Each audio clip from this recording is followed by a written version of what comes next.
Hey there, I'm Randy Schwantz. So let's talk about it today. How to get your competition fired without saying anything bad about them. Hey, what if I told you that when selling commercial insurance, the incumbent agent always has the upper hand?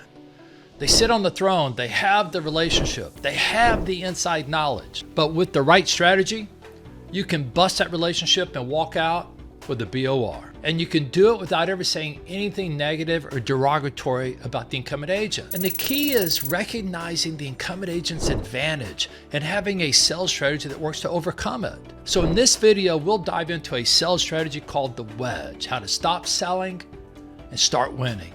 A proven method to raise the buyer's expectations as you reduce the incumbent's credibility.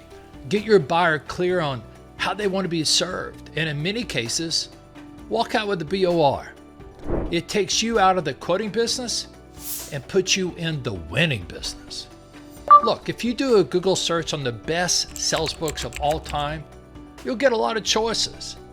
When you take a closer look, you'll see they are all generic in the sense that you could be selling anything: cars, homes, technology, machinery. And in most cases, the consultative approach they lay out could be perfect. But in most of those sales jobs, you don't encounter an incumbent agent that has controlled an account for 3, 5, 10, and sometimes 20 years. Selling commercial insurance, specifically middle market, where the buyer is spending $100,000 up to $1 million on insurance, it's different. Plus, when selling insurance, everyone's representing the same insurance carriers for the most part. So the product is as much a commodity as you'll ever see. So if you want to win, your sales call strategy would benefit from acknowledging that there's an incumbent agent in control. Hey, they might be terrible. Do a horrible job, and beating them is easy. But in most cases, they're fairly competent, they have a long-term relationship, and are somewhat trusted by the buyer. When you as a producer has a sales call strategy that acknowledges the incumbent's advantage, you'll prepare more effectively to beat them, and that will lead to you winning more often. Now think about why this is important. If you underestimate the strength of the incumbent agent relationship, if you haven't looked at their strengths and weaknesses, you're rolling the dice that you'll be good enough to pull off a win. And if you do the work up front, you'll be able to zone in like a laser with your questions, exposing their weaknesses and putting you in a favorable position to win the business. Look, if you want to get away from having to rely on better price and coverage to win new business, it starts by understanding your strengths along with that of your competition. The traditional insurance selling model could be flawed. It focuses on a lot of building relationships, finding coverage gaps, and presenting savings. And by the way, if you're one of those producers that have spent a lifetime becoming great at this method, keep doing it. But if you're a younger producer looking for an edge, it could take you a lifetime to learn the idiosyncrasies of coverage to where you can compete with someone of that magnitude. Look, this doesn't mean you remain a coverage novice. It does mean you can win by leveraging your proactive service strengths where your experienced competition has none. So here are the steps to a typical sales call as taught by the insurance establishment. Build rapport. Seek to establish some credibility.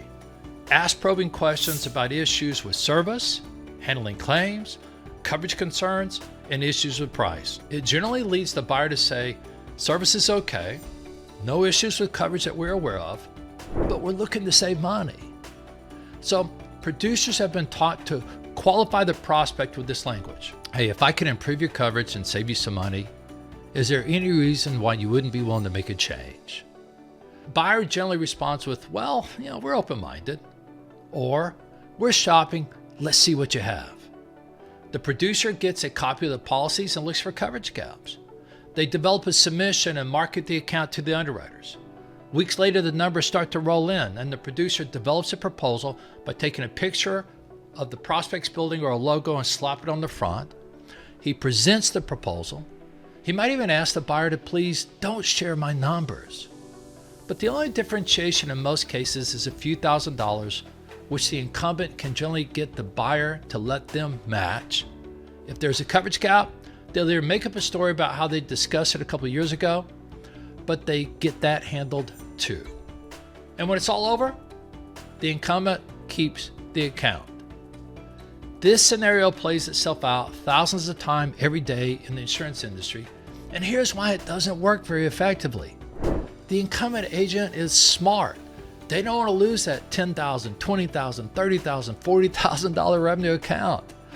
They have perfected the art of throwing down the shame, blame, fear, and loyalty card. And with that, the buyer generally folds and says, fine, you keep it. Most producers focus on being friendly, building relationships, and hoping to uncover coverage gaps that can lead to savings. They talk about experience and knowledge, but struggle to demonstrate it. They suggest they have great carrier partners, but so does everyone else. Hey, we're local, we have good people, it's just their battle cry. It's just another Me Too scenario. Buyers quickly discern there's no difference here. Maybe I can get a competing price to keep my current agent on their toes. So they pretend interested in order to get what they want, a competing quote.